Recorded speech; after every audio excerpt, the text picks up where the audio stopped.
Assalamualaikum warahmatullahi wabarakatuh. Sahabat-sahabat yang beriman di mana kau berada, kali ini channel Ruang Cerita akan membahas tentang kisah karomah Syekh Subakir, 40 hari mengusir Raja Jin yang mengotori tanah Jawa.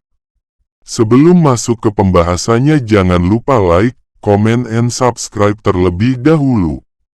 Semoga channel Ruang Cerita bisa memberi manfaat bagi kita semua, amin.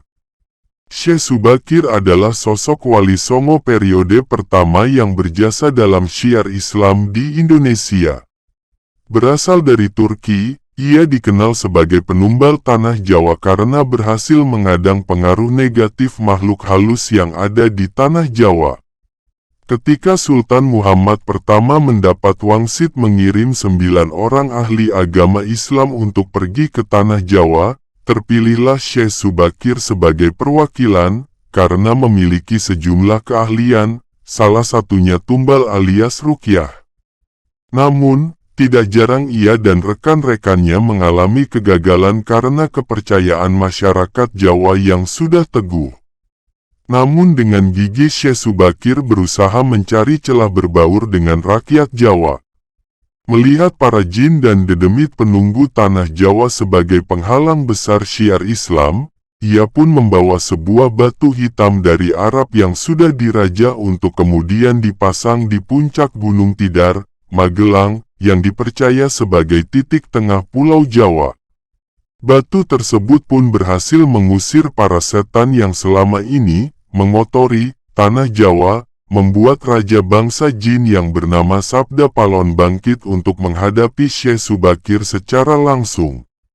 Setelah bertarung 40 hari 40 malam, Sabda Palon yang mulai kewalahan pun menawarkan sebuah jalan keluar. Wali songo boleh menyebarkan Islam di tanah Jawa, namun tidak boleh memaksa para rakyat.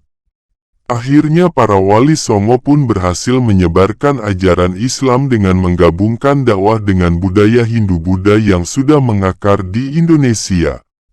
Sosok Syekh Subakir sebagai sang penumbal tanah Jawa pun menjadi tenar di kalangan para pendekar penganut ilmu gaib dan kanuragan. Namun agar tidak dipuja secara berlebihan, Syekh Subakir memutuskan untuk pulang ke Persia pada tahun 1462 M. Kepergiannya dari Indonesia pun didasarkan dengan niat agar para pendekar dan masyarakat Jawa bisa meruntuhkan kefanatikan yang mereka miliki kepada Syekh Subakir dan kembali memuja Allah Subhanahu wa Ta'ala. Setelah wafat, Syekh Subakir pun digantikan posisinya dalam wali songo oleh Sunan Kalijaga. Cukup sekian dari channel Ruang Cerita. Wassalamualaikum warahmatullahi wabarakatuh.